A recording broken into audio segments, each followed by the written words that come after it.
라디오 문학관 세계 단편 소설 50선 톨스토이 원작의 사람은 무엇으로 사는가 3부작 첫 번째 시간입니다.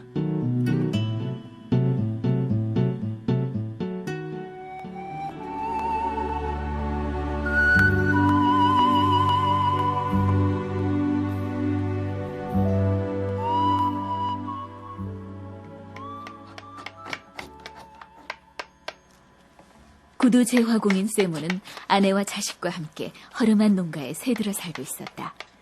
집도 땅도 없었으므로 오직 구두를 만들고 고치는 일만으로 근근히 먹고 살았다. 그는 한 벌의 가죽 외투를 아내와 번갈아 입어야 할 정도로 살기가 빠듯했다. 그것마저 다 헤어져 누더기가 되어버렸다. 이번엔 꼭 양가죽을 새로 사서 외투를 만들어 입어야지. 가을로 접어들자 그에게도 약간의 여유가 생겼다. 어느 날 세모는 양가죽을 사기 위해 아침 일찍 집을 나섰다. 마을 사람들에게 외상값 5루블 20코페이카를 받고 내가 가진 3루블을 보태면 새 외투를 만들 양가죽을 살 수 있을 거야. 마을에 도착한 세모는 한 농부의 집을 찾아갔다. 계십니까? 그러나 농부는 외출 중이었다. 오늘은 꼭 돈을 받아야 하겠는데요. 주인 양반이 오시면 말씀드려 일주일 안에 꼭 갚겠습니다. 일주일만 더 기다려주세요. 세모는 다른 집을 찾아갔다. 돈이 한 푼도 없는 걸 어쩝니까? 정말이지 하느님께 맹세코 전 한 푼도 없답니다. 하지만 사정이 딱하신 것 같으니 우선 20코페이카만이라도 드리죠. 할 수 없이 세모는 외상으로 양가죽을 구입할 생각으로 가죽 상점을 찾아갔다. 돈을 가져오슈. 그럼 얼마든지 마음에 드는 걸로 드리리다. 외상이라면 실소. 아주 친절머리가 나요. 우울하고 맥이 빠져버린 세모는 농부에게서 받은 20코페이카를 몽땅 털어 술을 마셔버렸다.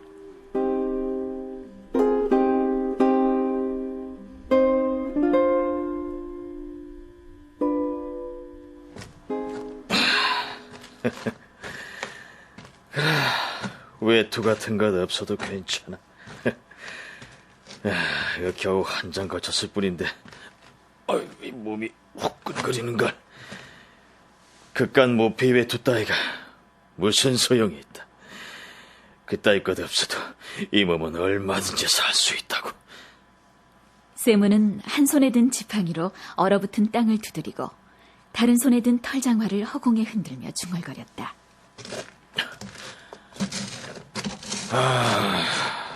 그나저나 이 마누라가 가만히 있지 않을 텐데. 골치 아프군. 아유, 니자마가. 나는 죽어라 일하는데 옆에 내는 맨날 바가지만 긁어대니. 근데 이놈들은 어쩌자는 수작이야. 고작 20코페이카를 주. 기껏해야 술 한잔 마시면 그만인가. 그래도 니놈들은 집도 있고 가축도 있어. 근데 나는 맨몸 뚱아리뿐이라고. 니놈들이 이런 형편을 알기나 해? 조금이라도 양심이 있으면 빨리 내 돈을 좀 갚으란 말이야. 어느덧 길모퉁이에 있는 교회 옆까지 온 세모는 교회 뒤쪽에서 뭔가 희끄무레한 물체가 움직이는 것을 보았다. 여기 저런 허연 돌 같은 건 없었는데 가축인가? 머리를 보니 사람 같기도 한데. 그는 조금 더 가까이 다가갔다. 한 남자가 알몸으로 교회 벽에 기댄 채 웅크리고 앉아 꼼짝도 하지 않고 있었다. 세모는 등골이 오싹해지는 듯한 느낌이었다. 아마도 나쁜 놈들이 저 사람을 죽이고 옷을 빼앗은 다음 여기에다 버린 게 분명해. 이 근처에서 꿈을 대다간 무슨 비원을 당할지 몰라. 세모는 그 옆을 그냥 지나쳐갔다. 한참을 걸어가다 뒤돌아보니 그 남자가 몸을 일으키며 움직이는 것이 보였다. 다시 가볼까? 아니야. 가까이 갔다가 재수없게 무슨 붕괴를 당하면. 어쩌면 내가 접근하길 기다렸다가 목을 조를지도 모르지. 그렇게 되면 꼼짝없이 당하는 수밖에. 오, 하나님, 제발 무사히 지나가게 해주십시오. 그는 걸음을 빨리 했다. 그가 교회를 다 지나갈 무렵 갑자기 그의 마음속에서 양심의 소리가 들려왔다. 세몬, 너는 도대체 무엇을 망설이는 것이냐? 사람이 죽어가는데 슬그머니 도망치려 하다니.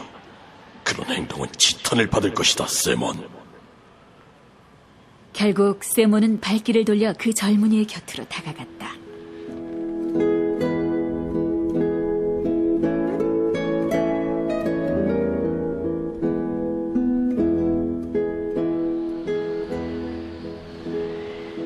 세몬이 가까이 다가가서 살펴보니 그 남자는 아직 젊고 힘도 있어 보였으며 몸에 얻어맞은 흔적 같은 건 보이지 않았다. 그러나 추위 때문에 몸이 꽁꽁 얼어붙은 데다가 몹시 겁을 먹고 있는 듯했다. 이봐요. 남자는 그제야 눈을 뜨고 세몬을 바라보았다. 그의 눈을 보니 세몬은 문득 젊은이에 대한 동정심이 솟아났다. 세몬은 손에 들었던 장화를 땅바닥에 내려놓고는 급히 외투를 벗었다. 저 젊은이, 이러고 있다간 얼어 죽어요. 자, 어서 이것 입어요. 세몬은 젊은이를 부축하여 일으켰다. 일으켜 세워놓고 보니 그는 키도 훤칠할 뿐더러 얼굴빛도 온화해 보였다. 세몬은 그의 어깨에 외투를 걸쳐주었다. 그리고 자신의 털장화도 신겨주었다. 여기서 밤을 지새울 작정인가? 어서 집으로 가야지. 자, 여기 내 지팡이가 있으니 이거라도 짚고 걷게. 자, 가세. 젊은이는 걷기 시작했다. 그는 힘겨워하지 않고 썩 잘 걸었다. 근데 자네는 어디서 왔나? 저는 이 고장 사람이 아닙니다. 그건 나도 알겠고. 왜 이런 걸로 교회 모퉁이에서 웅크리고 있었나? 그 이유는 말씀드릴 수가 없습니다. 뭐 필경 나쁜 놈들한테 봉변을 당한 게지. 아닙니다. 전 하느님으로부터 벌을 받은 것입니다. 그야 만사가 하나님의 뜻이니까. 그나저나 자네는 어디로 갈 작정인가? 전 갈 곳이 없습니다. 어디든 좋습니다. 그 젊은이는 말이나 행동으로 보아 나쁜 사람 같지는 않은데 무슨 말 못할 사정이 있는 것 같았다. 그렇다면 우리 집으로 가는 게 어떤가? 일단 몸을 녹여야 할 것이 아닌가? 세몬은 집을 향해 걷기 시작했다. 차가운 바람이 셔츠 자락을 파고들었다. 술이 깨면서 오싹오싹 한기가 느껴졌다. 그나저나 외투를 장만하러 나섰다가 입고 있던 것마저 벗어던진 꼴이 됐으니, 거기다 벌거숭이 젊은이까지 데리고 들어가면 이 마티리오나가 펄펄 뛸 텐데. 아내 생각을 하자 세몬의 마음은 우울해졌다. 그러나 옆에서 걷고 있는 젊은이를 보자 처음 자신을 쳐다보던 그의 온화한 눈빛이 떠오르면서 다시 그의 마음은 환하게 밝아왔다.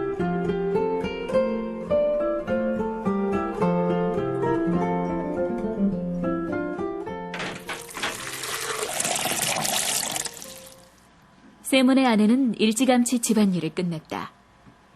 장작을 쪼개고 물을 길어와서 아이들과 저녁 식사를 마치고 그녀는 이런저런 생각에 잠겨 있었다.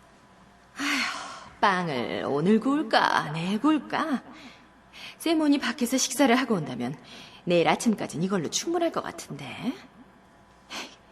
그래, 아무래도 빵을 굽는 건 내일로 미뤄야겠어. 밀가루도 얼마 남지 않았는데. 마트리오나는 탁자 모퉁이에 앉아 남편의 헌 네일을 깁기 시작했다.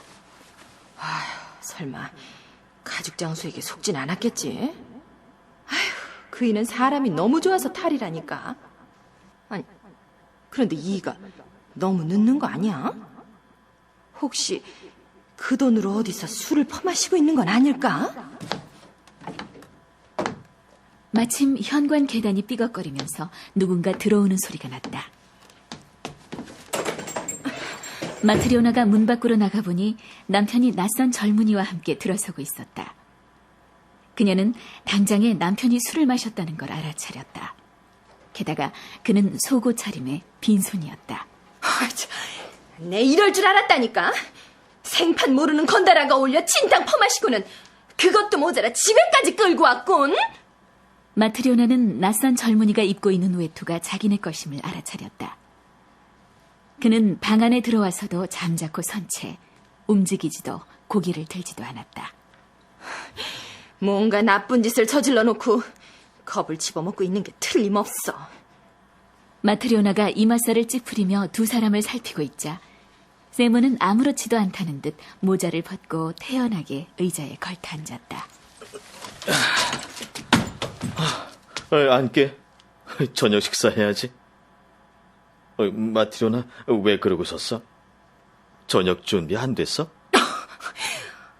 보아하니 당신은 염치마저 홀짝 마셔버린 모양이군요. 외투 사러 간다더니 입고 나간 외투마저 남한테 홀랑 벗어주고 그것도 모자라 건달까지 꿰차고 들어오다니. 당신 같은 주정뱅이에게 줄 음식 없어요. 이봐, 마트리오나. 그 사정도 모르면서 함부로 말하면 안 돼요. 먼저 어떤 일이 있었는지 물어보는 게 도리가 아니겠어? 아이, 듣기 싫어요. 그보다 돈은 어떻게 됐어요? 그것부터 말해요. 자, 돈은 여기 그대로 있어. 도리포노프가 오늘은 돈이 없다고 주지 않았어. 그래도 가지고 나간 돈은 도로 갖고 왔잖소. 그래도 저녁은 없어요. 저런 벌거숭이 주정뱅이까지 일일이 신경 쓰고 싶지 않다고요. 이봐, 함부로 말하지 말라니까. 우리 사정도 들어봐야지. 여러 말 말고 내 옷이나 내놔요. 하나밖에 없는 옷을 빼앗아 입다니 뻔뻔하기도 하지. 쏙 벗어달라니까요. 어휴, 이런 못난이 팔푼이 같으니라고. 차라리 어디 가서 죽어버리는 게 낫지. 세문이 옷을 벗으려는데 마트리오나가 달려들어 잡아당기는 바람에 솔기가 부드득 뜯어졌다. 마트리오나는 그것을 집어 걸치고 밖으로 나가버리려고 하다가 문득 멈춰섰다. 이 젊은이가 누군지는 밝혀내야겠다고 생각했던 것이다.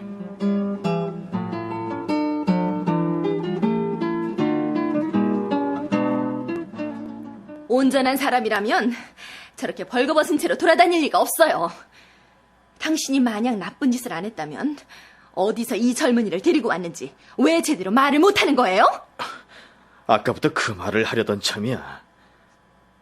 내가 집으로 돌아오는 길에 이 사람이 교회 담 밑에 쭈그리고 있는 걸 우연히 봤어. 꽁꽁 얼어붙은 알몸으로 말이야. 하마터면 그대로 얼어 죽을 뻔했다니까. 그래, 내가 외투를 입혀서 데리고 왔지. 당신도 마음을 가라앉히고 이 사람 처지를 생각해보구려. 마트리오나는 다시 욕설을 퍼부으려다가 문득 젊은이를 보자 왠지 말문이 막혔다. 젊은이는 의자 끄트머리에 앉은 채 죽은 듯이 있었다.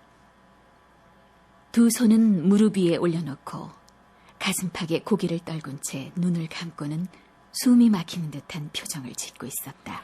마트리오나, 당신 가슴에는 하느님이 계시지 않소? 마트리오나는 다시 한번 낯선 젊은이를 쳐다보았다.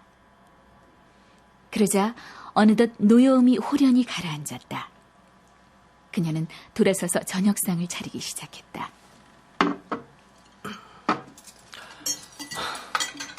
어서 식사들 하세요.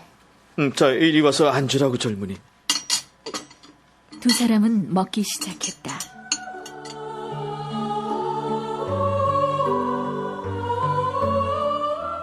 마트리오나는 식탁 끝에 앉아 한 손으로 턱을 괴고 낯선 젊은이를 바라보았다. 그러자 문득 젊은이가 가여워져 계속 돌봐주고 싶다는 생각이 들었다. 그 순간 젊은이가 갑자기 밝은 표정으로 변하더니 찌푸렸던 이마를 펴고 눈을 들어 그녀를 쳐다보며 싱긋 웃었다.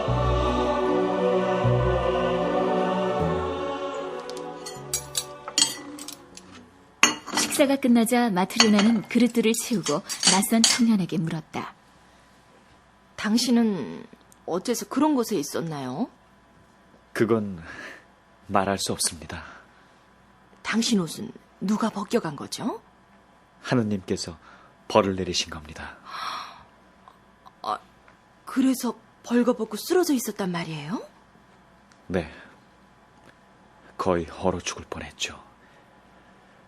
그런데 대개 주인께서 저를 발견하시고 가엾게 여겨 외투를 벗어 입혀주시고는 여기까지 데려온 겁니다.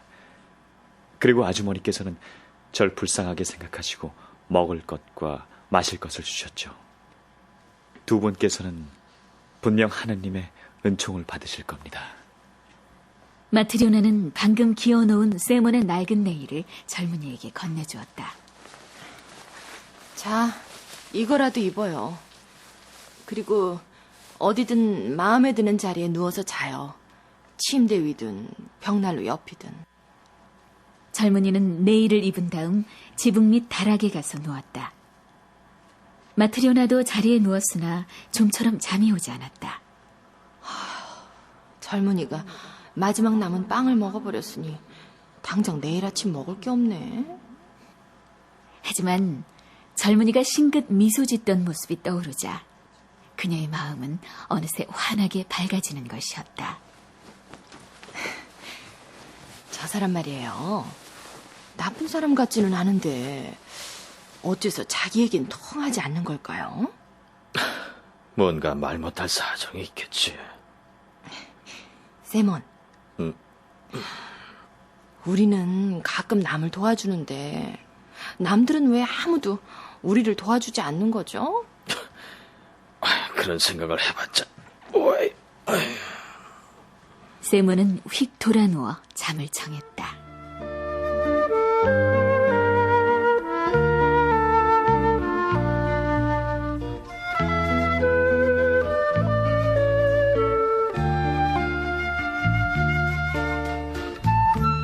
라디오 문학관 세계 단편 소설 50선 톨스토이 원작의 사람은 무엇으로 사는가 일부를 들으셨습니다.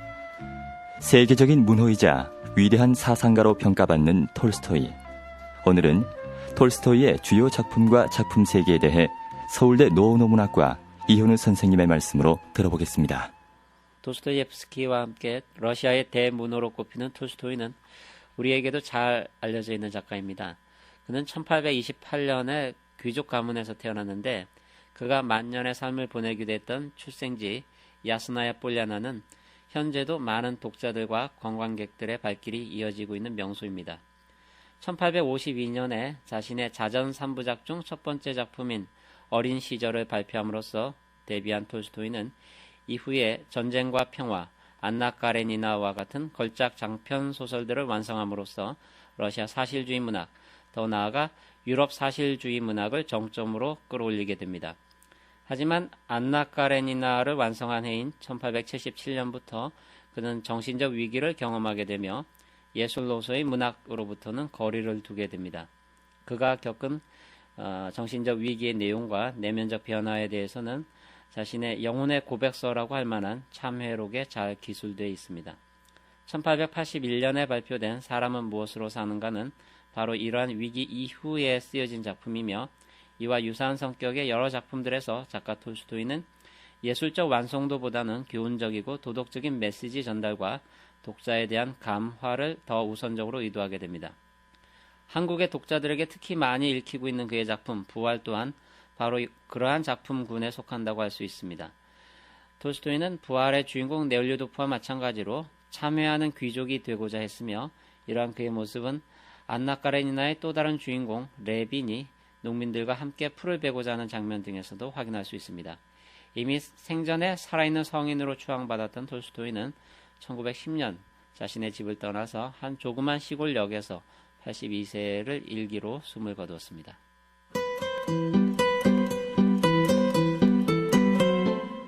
권윤의 연출, 김재인 극본, 톨스토이 원작의 사람은 무엇으로 사는가 일부를 마치겠습니다.